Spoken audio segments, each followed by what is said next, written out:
States of America and to the republic for which it stands, one nation under God, indivisible, with liberty and justice for all.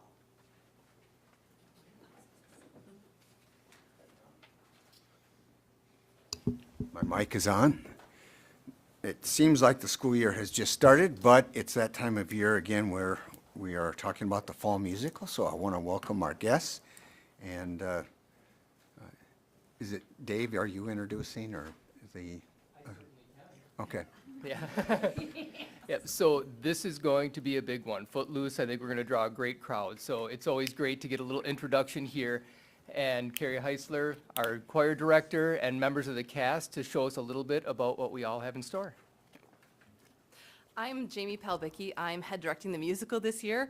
The last 2 years, I've been helping as assistant director, musical director, so it's my first time taking the reins, taking the lead, with the help of the wonderful Mrs. Carrie Heisler, music directing for this one. So we're hard at work with Footloose. We've been rehearsing since September, basically the second week, and we're going to open November 8th through the 17th. So weekend performances Friday, Saturday, Sunday for both weekends. We have about 55 students in the cast and another 30 or so in the crew and pit orchestra, so lots of students involved in bringing the show together, lots of hard work behind the scenes. We brought a couple of students to sing a little bit of what's going on in the musical, but it's just been a pleasure to get to take the lead on this one. It's a great story. The nostalgia factor is strong, right, for for a lot of folks. Just some great music and a lot of choreography, which is a little bit different than the last two shows that we've had, so just a lot of dancing, a lot of movement, and it's been great. So I will let the students take it from here. Hi, my name is Silas Heisler. I'm a senior, and I play Ren in the musical. I'll be singing a little bit of I Can't Stand Still. Pretty self-explanatory.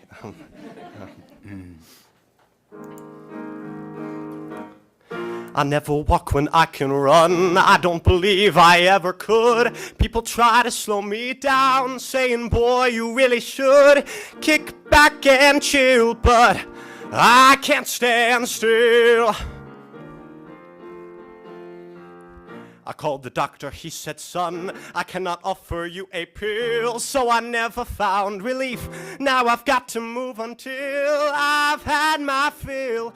I can't stand still. Back where I come from, life's never a humdrum. I wish I could take you there. Whoa,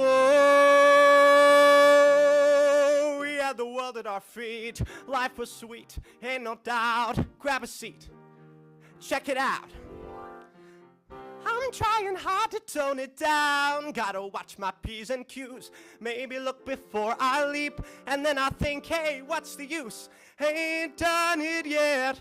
I can't forget how it feels when you dance till you drop. So don't even start to suggest that I stop. I never will. 'Cause I can't stand still.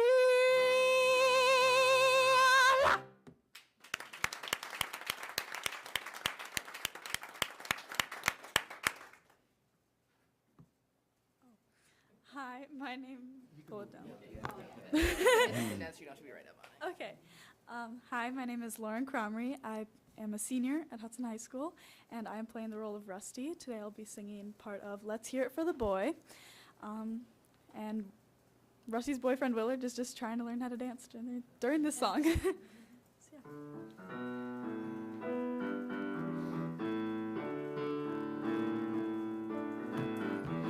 My baby, he don't talk sweet. He ain't got much to say.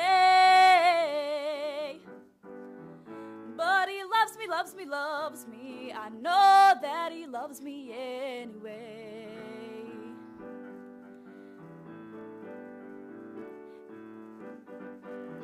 And maybe he don't dress fine, but I don't really mind. 'Cause every time he pulls me near, I just want to cheer. Let's hear it for the boy. Let's give the boy a hand. Let's hear it for my baby. You know you gotta understand.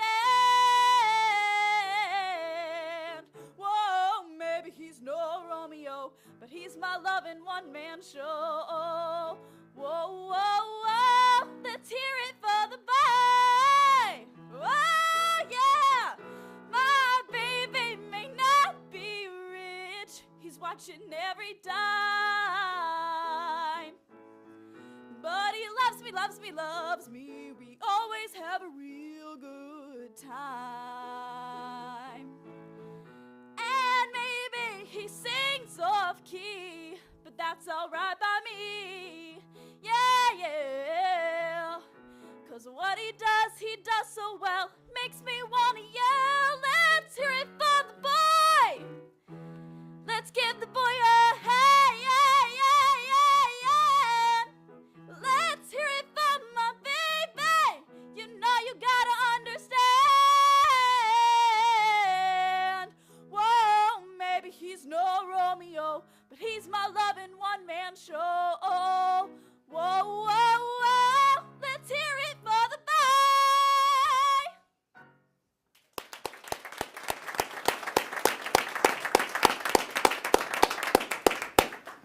Jim, can you go check on him, see if he's alive? All right, great job. Anything else more you want to say other than I was trying to get on here and get my tickets before they're sold out? Yep, so you can find tickets at the district homepage, nice big banner at the top. So, yeah, HudsonRaiders.org. Hope to see you all there. Yeah, it's gonna be a great All show. right, thank you.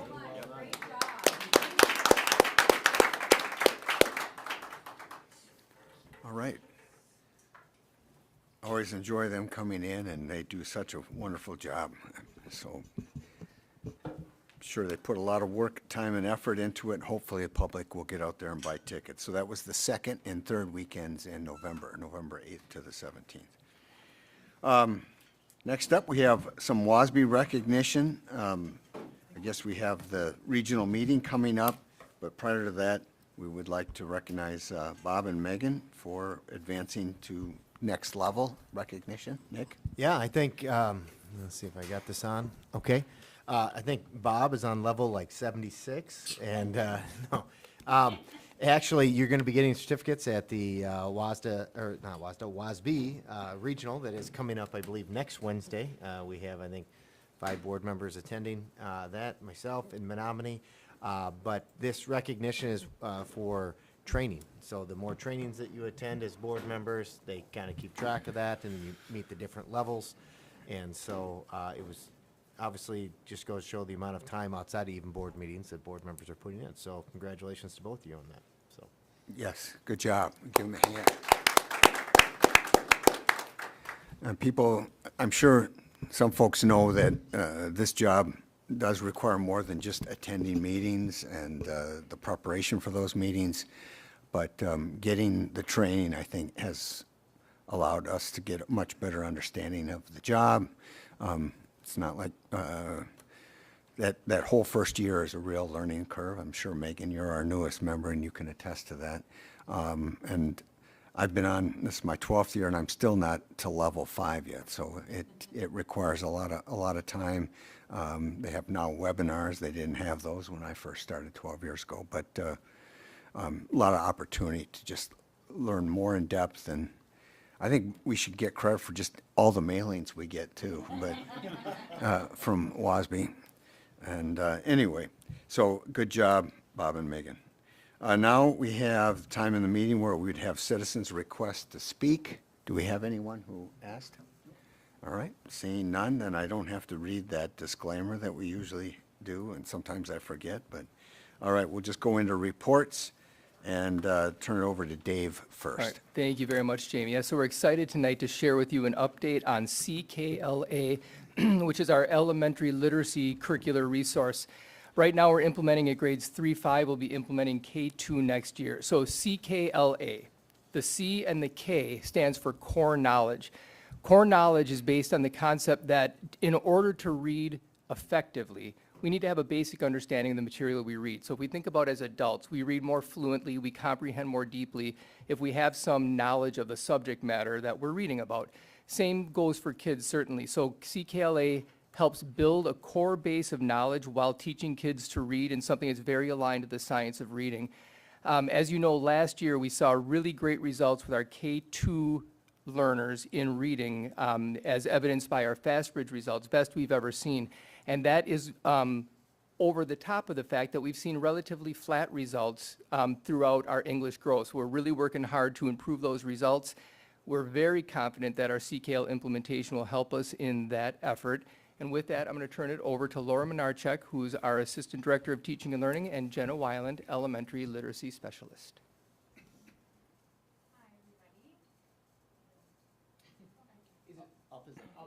Oh, then now it's on. All right, so as Dave said, CKLA stands for Core Knowledge, Language, Arts. And as you can see, CKLA is built on the science of how kids learn to read. There are two basic components skill readers have developed mastery over: word recognition and language comprehension. And CKLA works explicitly to build both of these components over time. We'll go into more detail later on, but one important thing to notice about this slide is the nature of the equation. It's a multiplication equation, so if either of these two components is 0 or significantly lacking, the other one has a very, very difficult time compensating, and it's very difficult to become a skilled reader. This slide breaks apart both sides of the simple view of reading. The orange colors represent language comprehension, while the blue colors account for word recognition. In earlier grades, these strands are taught more in isolation from one another, but as we get into the upper grades and kids develop more fluency, the strands are taught together in comprehensive integrated skill strands. As Laura stated, CKLA is a comprehensive curriculum. What this means is it encompasses all literacy aspects in the day of teaching. Skills cohesively align and are integrated within each lesson. For example, you will find students in our classroom currently participating in explicit grammar, morphology, and vocabulary lessons, while also reading connected text and writing about the text. Through these daily practices and reinforcements, our skills for our students are solidified and they become more authentic and independent. Student readers are another component of the CKLA resource. For each unit, every student will have their own individual reader. These mini books are grade level text filled with content related and knowledge building topics connected to the unit as a whole. Between the covers, you will find a variety of stories, both a mix of contemporary and classic literature. The literature always has connections to the learning goals of the unit, and these texts have multiple instructional uses. For example, you might see a teacher reading one aloud to her class, or you could see students partner reading them, or even independently or silently reading them. Accessibility to the content and knowledge is key, which is why it's beneficial that all students are able to access these readers both in print and digitally as e-readers. Using CKLA as a core instructional tool is important to help students meet grade level standards and work with these grade level standards. However, we are also aware the needs of our classrooms can vary, both with having students that may need additional support and practice to those that need enrichment and extension opportunities. This is where our personalized learning tool of Boost comes into play. Boost is a digital practice program that is student-driven. It's based on pre-assessments and ongoing formative assessments. That data then is collected and places students on a predetermined, personalized, adaptive pathway. Students typically access Boost during their independent work time, which allows them to have purposeful, independent, content-aligned work. And the skills they're working on focus on foundational reading skills, like blending words or spelling, to the higher level skills like understanding morphology or the word parts in larger words. There is even some work in understanding embedded vocabulary and content. So knowledge is sequenced to provide deep understanding over time. When students have background knowledge, they're able to engage with, comprehend, and contribute to deep conversations about complex texts and topics. You can see that by following the science strand, and then on the next slide, they get to chemical matter at the end of 5th grade, which may seem advanced for a 5th grader. However, they have been gaining incremental knowledge each year, starting from kindergarten when they first learned how to take care of the earth. You may be wondering about our current 5th graders who are just starting CKLA this year. At the beginning of every unit, the program outlines specific content knowledge that is crucial for their learning during that unit, so teachers are able to spend a little bit of time filling in some of those gaps that they may have missed. We are, however, very excited to see how students respond to this program over time. This slide highlights the research coming from CKLA implementation. I invite you to scan the QR code on the top for a more comprehensive look at the data if you're interested.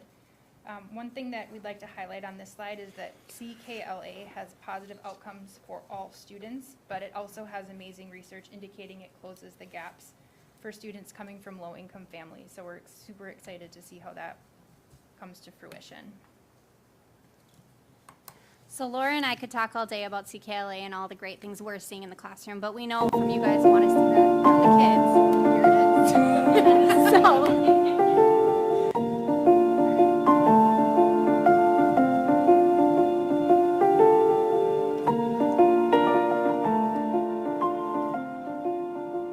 They use a technique for cropping known as slash and burn. Slash and burn is where they cut down trees in an area and then they burn the area, and then the ashes leave nutrients in the soil just like fertilizer. Like, I didn't know the word aquatic, but it means like ocean and plants in the water. And I didn't know what vertebrates or invertebrates were and omnivores were before the lesson.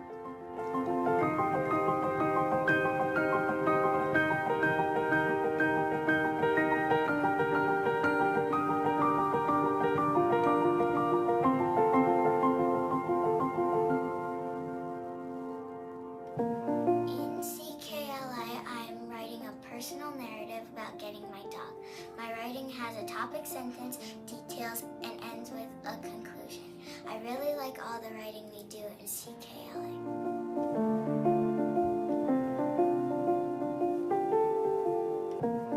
In CKLA, I learned that fish are cold-blooded.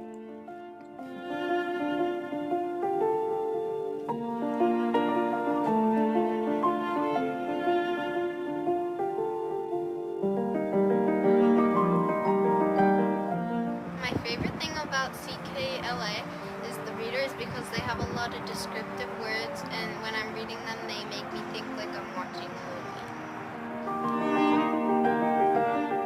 I never thought it would happen to me.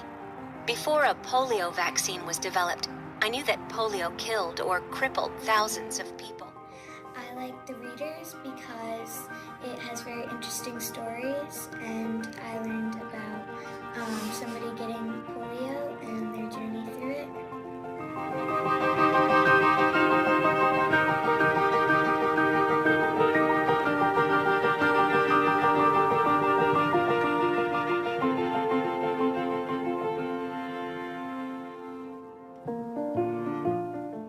One of the things I like about CKLA is Boost, and we get to put together a bunch of puzzles, and we get to learn about grammar, and we get to play a bunch of fun games to unlock different animals, and that builds a curioso, and curiosos are what helps your brain grow stronger.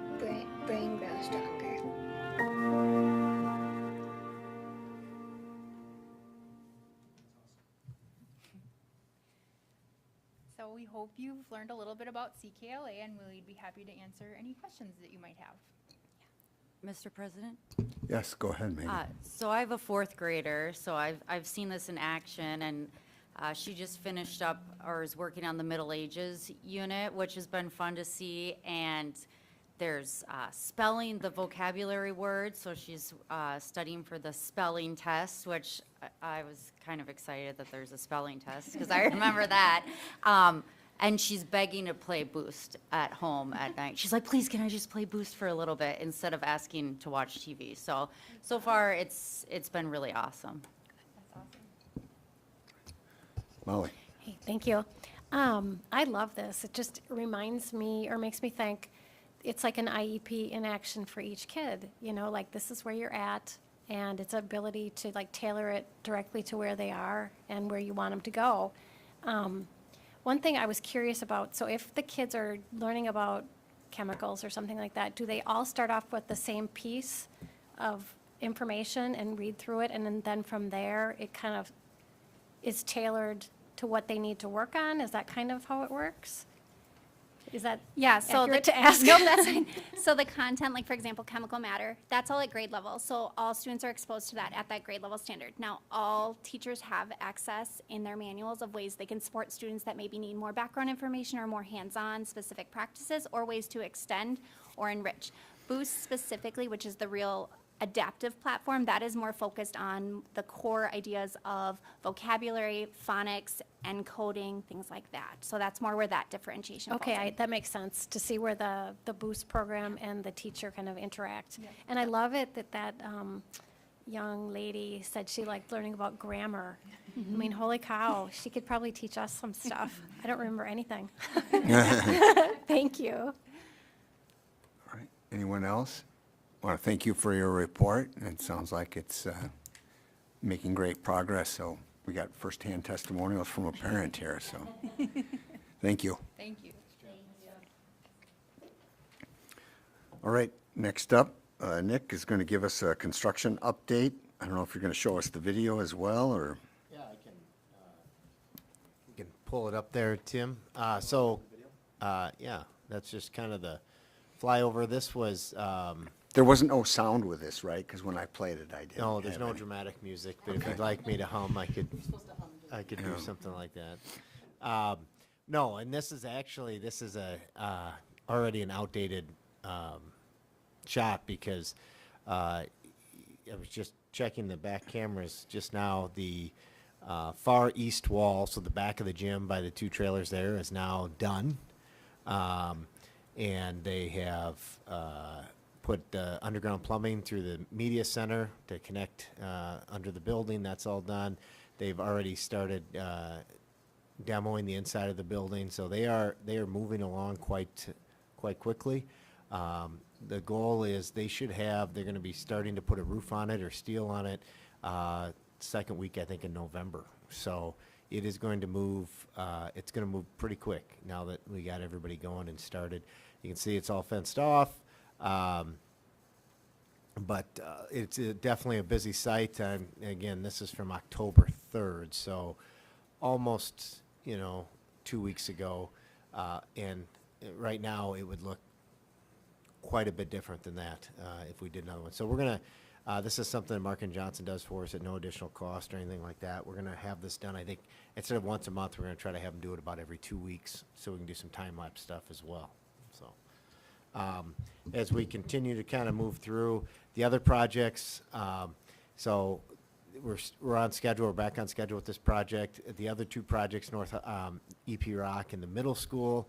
EP Rock will be starting December 9th and be going full bore at that point. The middle school will be starting on December 2nd and be going that way.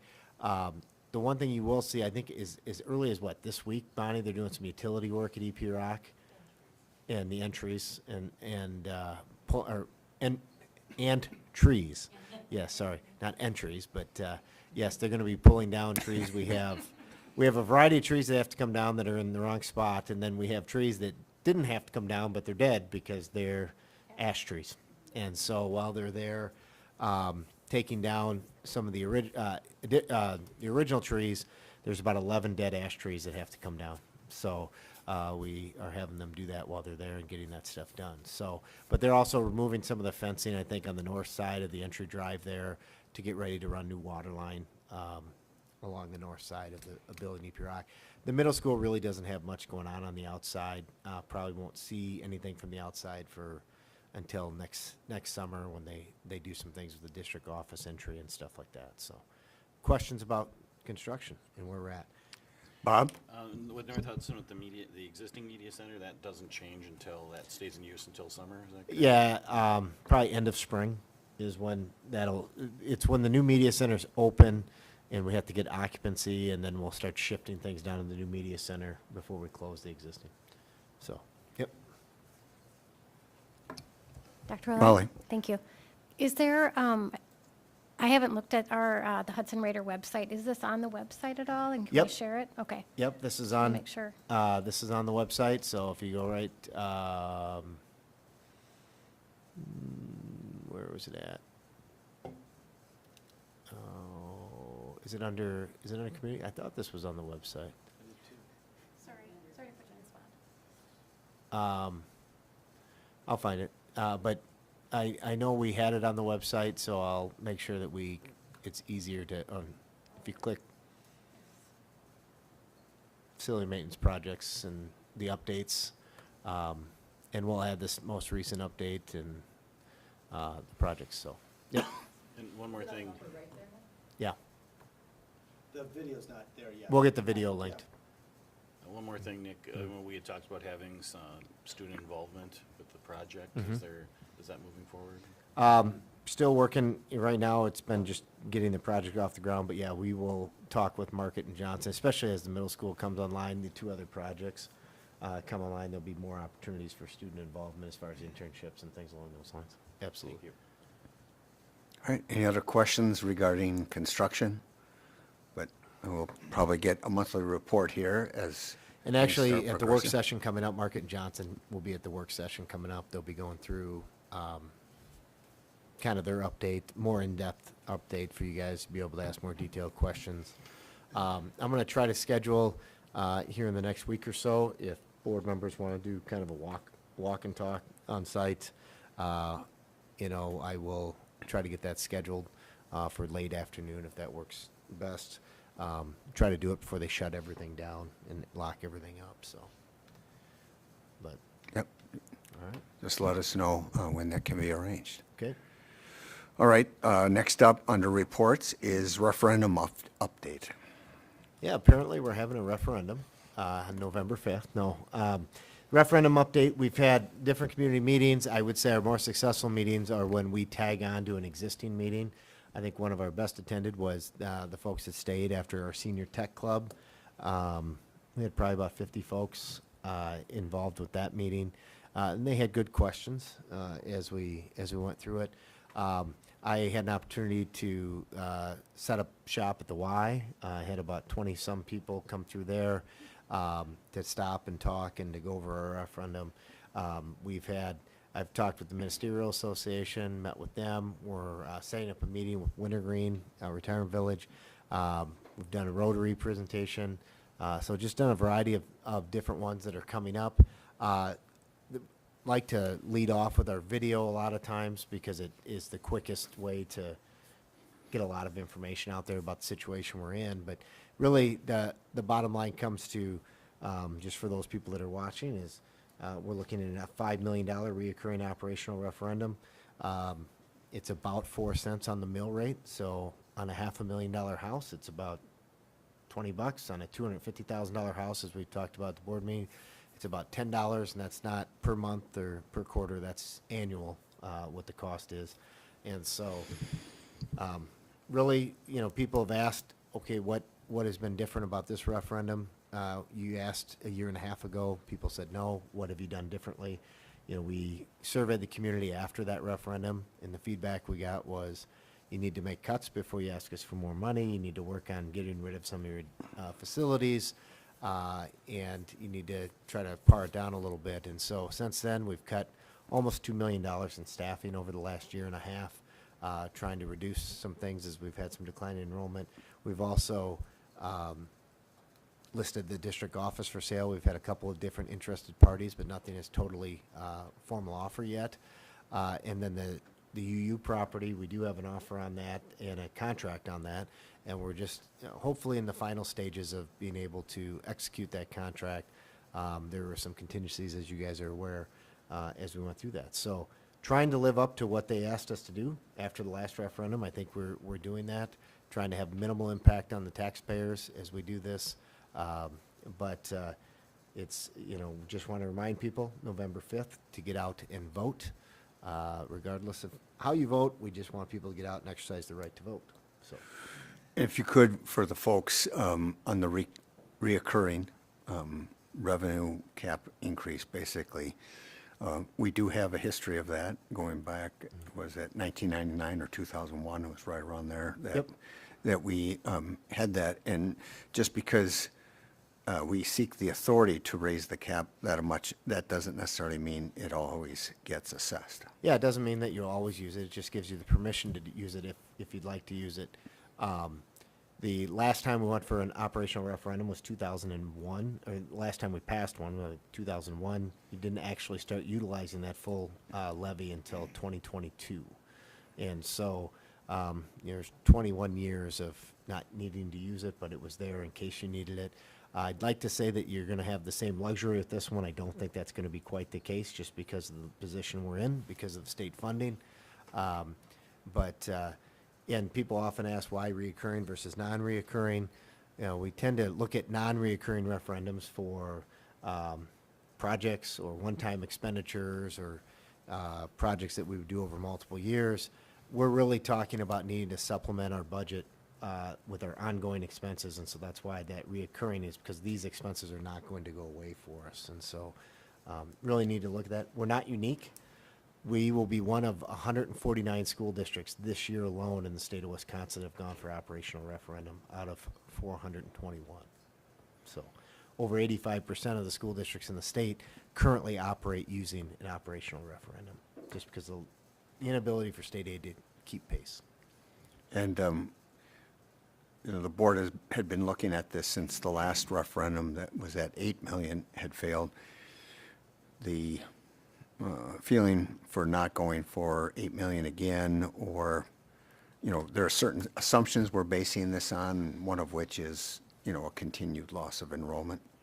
Yeah, we are basing this on, continued loss of enrollment. We have some enrollment stuff coming up on the agenda, but we anticipate that our enrollment's going to continue to kind of drop over the next 4 or 5 years, not as drastically as it has over the last 3 or 4 years, but and that has to do with just the smaller class sizes coming in kindergarten. So bringing in kindergarten classes of 300, graduating seniors classes of 450, 460, creates quite a difference between those two, and so that is definitely a challenge for us as we move forward. All right. Lynn, did you have a question on the referendum part? I do. Dr. Ouellette, can you speak to our retention rate? I know it's not called, I think it's capture rate. Capture rate. Yep. Can you speak to that a little bit? Yeah, our capture rate, a lot of times people will say, well, it's because everybody's choosing other options other than Hudson schools. And our capture rate, we looked at this about a year ago. Haven't run a new set of numbers in the last year, but our capture rate has been running, I think, right around 86, 87%. We looked at it back in 2014 at the height of the largest our district had been, and we were running about 86, 87%. So what that means is we are required to track every child that's school age that lives within our attendance boundary, whether they go to the Hudson School District or they go to private school, Trinity St. Pat's, or they're homeschooled, or they open enroll to another school district, or even students that live in Hudson and go to a school in Minnesota. And so by tracking those, we are required to know where those kids are as far as compulsory attendance. So we know exactly how many school-age children live within our boundaries and how many of them are attending Hudson. We just have fewer school-age kids living in our boundaries. And it's a combination of things. I mean, obviously it's expensive to live here, but it's also birth rates are down. There was an article in the Wall Street Journal today talking about several countries that are having this issue. They've never recovered since 2008, since the Great Recession. It's an issue that the United States has had, but it's not unique to the United States. It definitely is hitting Wisconsin. Wisconsin's becoming a very aging state as we've listened and talked to demographers. But then the things that kind of compound it for us is the cost of living here in the Hudson School District is a real challenge. Mr. President? Yeah, Rob.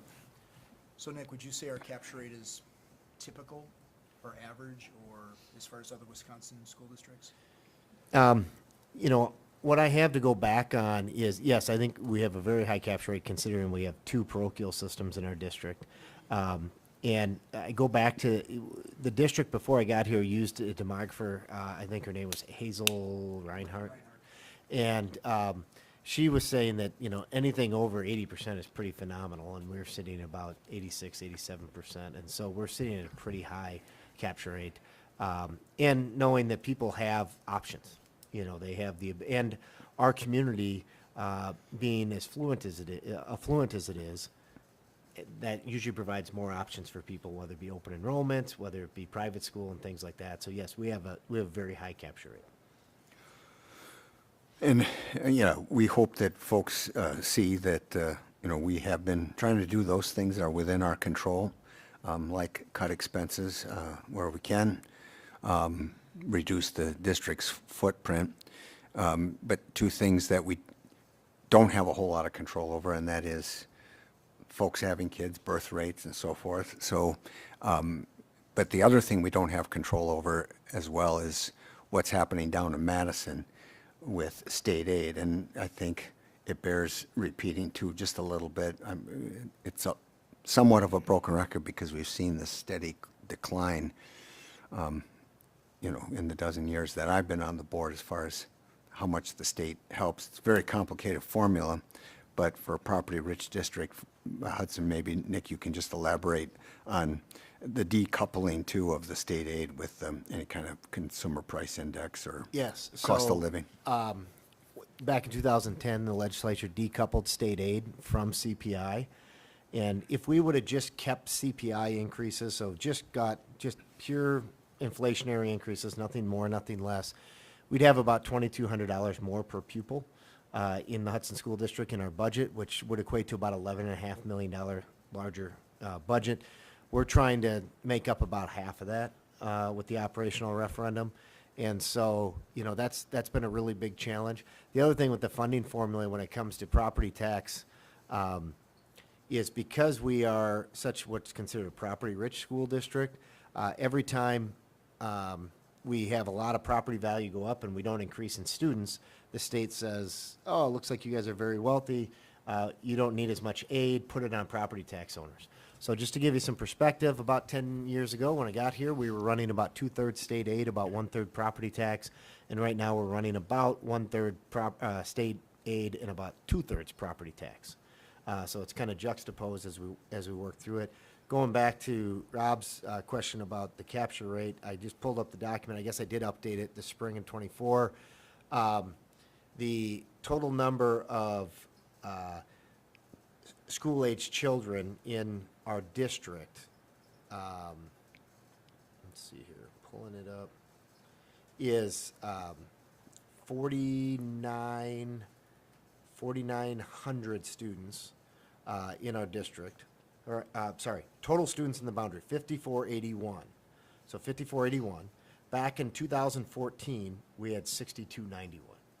So we had almost 1,000 more school-age kids that lived in our district. Is that inclusive of 4K? So this is without 4K. Okay. And because we took out 4K. And just to give you some perspective, people will say, well, is homeschool growing tremendously? Everybody wants to homeschool their kids. In 2014, there were 143 students that were homeschooled. We currently have 169 students that are homeschooled. So, yeah, has there been some uptick? Yes, but a lot of that happened back when the pandemic in 2020 and 2021, when the number jumped to 258, and now it's dropped back down into more of an average. So over the 11 years, we've averaged 160. About 160 homeschool students as you look at it. When we look at our enrollment, our second Friday enrollment in January count, we've lost about, not including 4K, about 400 and about 500 students, right around there. Overall, our capture rate is 86.4%. In 2024, our average capture rate, the highest it's ever been, is 89.6, and that was in 2020. And the lowest it's ever been is 86.2, which was in 2021, the height of the pandemic. So we're bouncing around right in there. Our 11-year average is about 88%. Yes, I'd like Bob. to clarify that the earlier talk of $2 million in cuts to teacher positions and administrative, that was due to enrollment decreases, not for changes in student class size or. Yep. So we didn't adjust class size guidelines. We've done some reductions in enrollment. We've cut administrative positions. We've cut clerical positions. We've cut custodial positions. you know, one of the things that we're starting to see in the last 2 years is the bubble is working its way, or lack thereof of bubbles, working its way into the high school. So in the last 10 years, we have cut 23 sections of elementary. So that's equivalent to almost basically a 4-section elementary building. We've cut 11 FTEs at the middle school, teacher-wise, 5 at the high school. We've cut 4 administrative positions. We've got 2 secretary positions.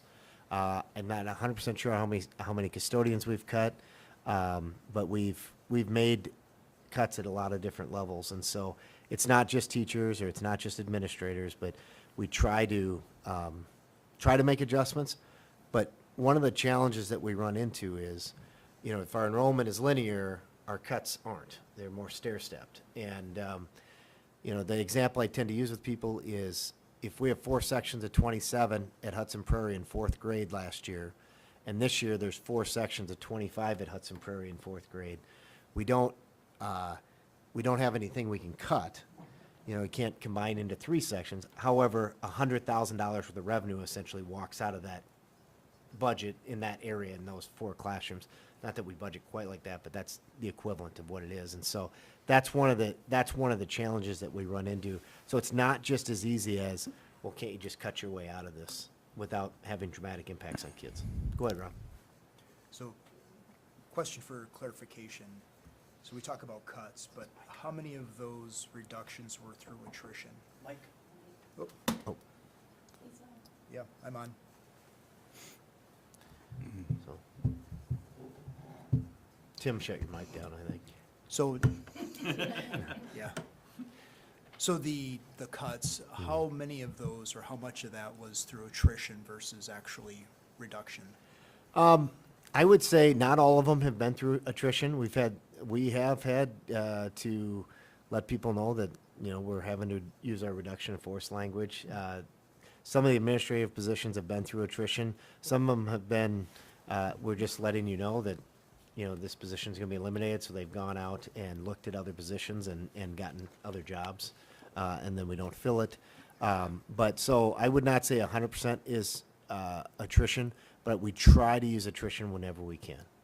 It's an easier transition for our employees. Mr. President? Megan. And if you talked about this while I stepped away, just, I'm very worried about what might need to be cut if the referendum doesn't pass, because there's no trimming around the edges with the budget projection. So, you know, what do you think that could look like? Well, you know, we start to look at somewhere around $5 to $7 million deficits over the next 4 to 5 years, and that's not cumulative. That starts to become an annual deficit. And so, just to give you a little bit of perspective, if an employee equivalent would be, you know, when we look at teaching staff, it's about $100,000 for every position we eliminate. But when we look at support staff, it's going to be less. Administrators going to be a little more. But if we just figure, you know, $100,000 on average, or maybe about $90,000 on average, if we had to cut $5 million, I mean, we're talking almost 60 positions to cut in the district. That's about, you know, almost 10% of our workforce. And people always say, well, why do you always talk about cutting people? Why don't you cut copies or supplies? Well, about 80 to 85% of our budget is people. We're in the people business, what we do. And so then on top of that, about another 10% of our budget is fixed cost. It's turning the lights on, it's having heat, air conditioning, transportation, things along those lines. So really, when we talk about that discretionary amount of the budget, we're talking about 5% of our budget that's really, that we're buying supplies out of. That's the curriculum, like the presentation you just heard about, our technology, all of these different components, fixing our buildings, stuff along those lines. And so, you know, I try to remind people, we cut over $900,000 this year. If we didn't make a single copy this year, we couldn't get $900,000 worth of savings. So, and having a school district that doesn't have anything printed for kids is probably not a great district you want to be in. So, we don't have much of a choice. So, could some people say, well, does it mean larger class sizes? It absolutely could. Does it mean loss of programming? Absolutely could. You know, those are going to be some of the tough decisions that people are going to have to make. moving forward. We don't have a cut list, so to speak. We don't have okay, it's November 6th. If this doesn't pass, here's a list of $5 million worth of cuts or things like that. We have started to kind of look at different things and ask department heads and principals to start to look at, if we needed you to reduce your budgets, what would that potentially look like, and start to brainstorm some of those ideas, but we haven't put a finite list in place. But Plan B does not include incentivizing folks to have more kids, because it's like a 5-year plan. Yes. And, you know, I just to kind of put things in perspective, a lot of people said this is all going to be fixed when all these COVID babies are going to happen. I mean, there's no indication that we have, scientific data, any research whatsoever, that there was a baby boom because of COVID. But the only data we have is there was actually an uptick in divorces, because I think people were around their spouses more. And so, but there is no data that we can find that shows that there's some big baby boom coming to our district, or any district for that matter, related to the pandemic and what happened. So, all right. Any other questions on this?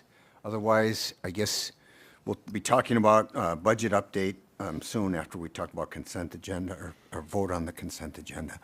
It's just that we will be having a meeting, obviously, November 11th at our usual time of 6 p.m. And at that time, we'll be announcing what direction we're going, depending on the results of the referendum.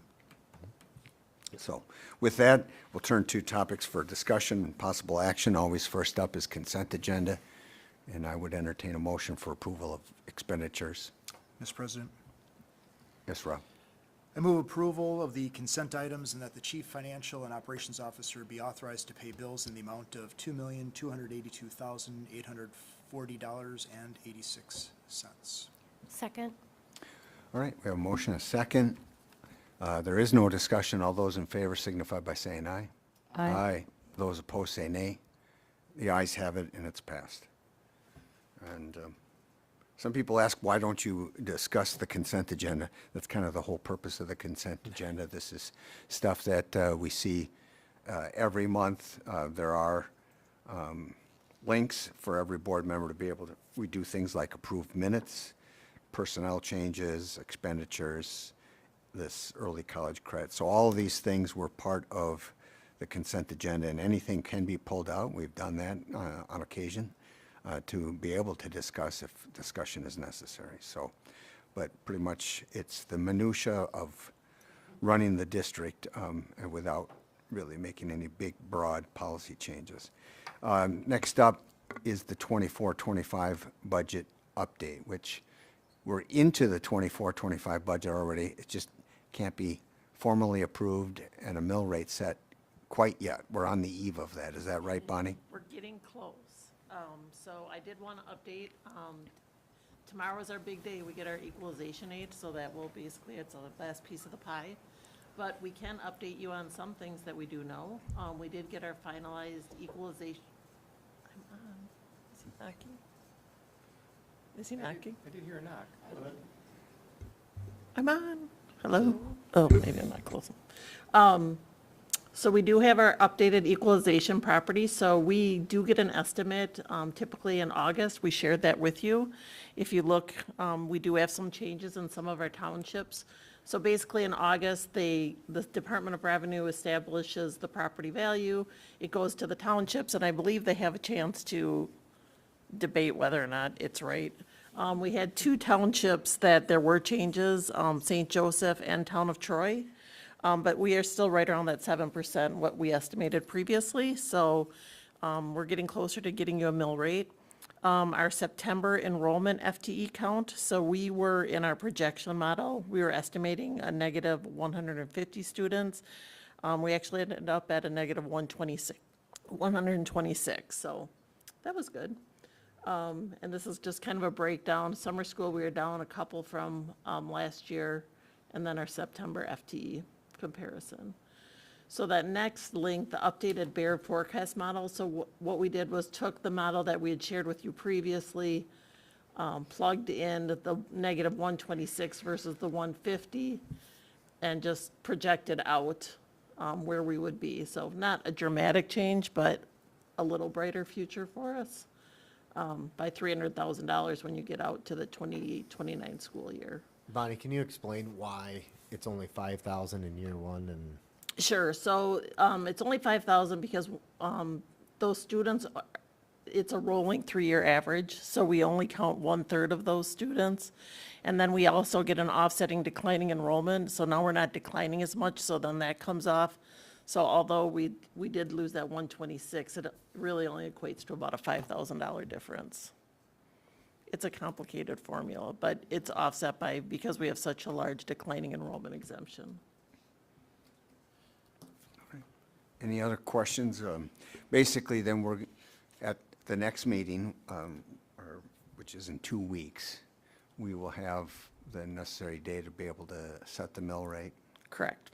So if you go back to the letter, on the bottom, we will be presenting 2 operating budgets. One would be under the assumption that we presented at the annual meeting. That would be assuming that our referendum did not pass. And then the second one basically outlines that the referendum passes. So basically, if you look at the change, I highlighted those squares. So we would reduce our prepayment into our debt, which is in Fund 30, which is a little bit lower down, and then we would increase the expenses in Fund 10. So there's basically a $5 million shift from our debt service up to our Fund 10 expenditures. Those numbers are going to change a little bit once we get our state equalization aid finalized, but you will be adopting 2 budgets, and then depending on how the referendum results are, would be the one that we would send to the taxing districts. Okay. So you guys will be making a motion in October. It'll be like a kind of a 2-part motion. Correct. It'll be, you normally say, let it be resolved that a tax of X number be, on the district, of which such and such is for general operation, this much for debt service, this much for Fund 80, and then you'll say, and if the referendum does pass, it would be this instead. So it's kind of one motion, but you put it both in there, so you give yourself the opportunity so that if the referendum passes, it shifts. The overall dollar amount doesn't change, it's just the makeup of the levy. Does it go to debt service or does it go to operating? All right. Any questions on that part? All right. So next up, the 3rd Friday enrollment. Nick? Yeah, I mean, this is our 3rd Friday count, official this year. So this is, essentially how we get paid. It generates our revenue. It's an important document for us that we end up filing with the state.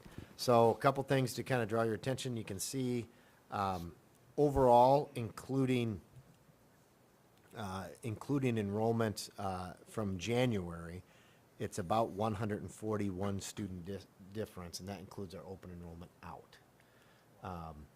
If you look, a couple things to look at, our open enrollment out was up about 8 kids, so where Tim's got his cursor there, that OEOD is open enrollment out. However, open enrollment in was up about 20 kids, so the spread got better for us, so the net got better.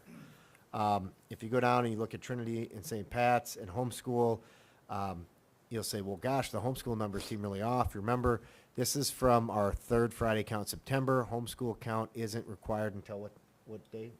Tomorrow. And as of right now, we have 169 kids that are registered for homeschool. So that number should be about 169 instead of 112. It's actually down, as you can see. And you can see where the numbers are for the private schools. So they do have a slight uptick in their enrollment. Some of that has to do with, if you look at St. Pat's, they had an 8th grade class that only had 7 kids in it. And they brought in a kindergarten class that has 25. So that's a swing for them. Where we measure kindergarten to senior year, they measure kindergarten to 8th grade because, and the same thing happened with Trinity. They had a really odd class kind of going through with only 11 students in it. That that went out in 26. So you can see what their consistent class sizes are across the board and where they're at as we go through. So, any questions about third Friday count? Mr. President? Yes, Megan. So the third Friday count, it's not that if the kid is absent because they're sick on the third Friday that they don't count for us. It's the number of students that are enrolled in our district. Actively enrolled in the district, yep. Because I've heard people say, oh, if you don't send your kid, they don't Yeah, get counted. Yeah, we wouldn't not take the count if a child was homesick because they had sore throat. So, yeah. I don't know if it used to be that way or how it used to go, but I mean, Bonnie probably know more about it than anyone. I think that's like an urban myth. Okay. I mean, you have to be there one day before and one day after. I mean, The big thing they want to make sure is you don't have phantom students. So these are, for example, students that haven't shown up for 3 weeks into the school year, you're counting them, and then, on the Monday after the third Friday count, you go ahead and exit them out of your system, so they're not counting against your enrollment. So they have to be a bona fide student. So, Mr. President. So Nick, basically the meat of the delta between where we were last year and this year, so if we look at January 12th grade, that 413, those are the kids we graduated, essentially. And if we look at the September kindergarten, right at 289, it's because the kindergarten class is that much smaller than the class that we graduated. Is Yep. that fair? yeah, I mean, you can, one of the things you can look at is the diagonal would be your best measure of a cohort. So, like where you see 312 in K, that class is 308 in first grade this year. Or 296 in first grade last year is actually 307 this year in second grade. And these are resident students. So you might say, well, I thought our kindergarten class was over 200. Well, it is over 200, and the reason it's over 300 is we do have open enroll in when we look at our butts and seats count, which is when we're looking at how big are the sections and all of those pieces. This number that you're seeing on this is just students that live within our district are included in this, excluding any kids that are open enrolled out in these grades. So the open enrolled out are in their own column by themselves. And that's that column that says OE, OD. So these would be our resident students by grade level that are going to school in our district when you look at the grade level pieces. So, so you can see some, we've had some, positive, some not as positive. It used to be, 10 years ago, 12 years ago, when you looked at a diagonal, every single grade level would be up. I mean, that's how we were growing because we had so much in-migration. We were bringing in kindergarten classes of 350, 370, but graduating classes of 450 and still showing growth. And so we're not seeing that. We don't see that as much. We used to always get about a 50 student bump at 8th to 9th grade. You can see this last year, the bump from 8th to 9th grade was 24 kids. So. Mr. President? Yes. Are Megan. the virtual high school kids counted by grade here then? As long as they are, as long as If they they're are in in our our school. virtual program. Okay, thank you. All right, any other questions regarding enrollment numbers? Otherwise, we get an update on this again in January, right? Yep. All right, then last on our action agenda today is the 24-25 district goals. Yep.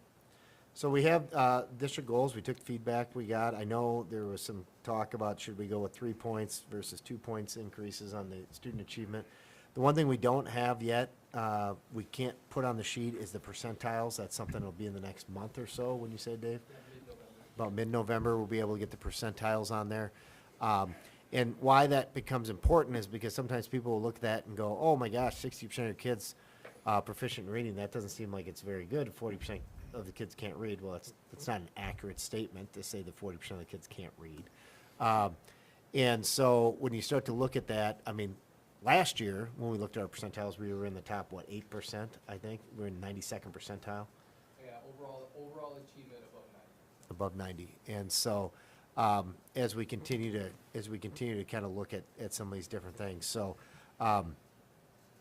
these would be the same goals that you saw in at the work session in September. Okay. And I think there was some request to get the percentiles, but we weren't sure when that was going to be. Now we know it's going to be mid-November. So we could either do a motion tonight on these goals, or we could, postpone it until we have those percentiles. So.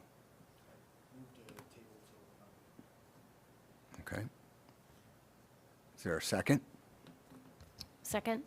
All right, we have a motion, a second. All those in favor of tabling this to a November meeting once we have the percentiles, signify by saying aye. Aye. Aye. Those opposed say nay. The ayes have it.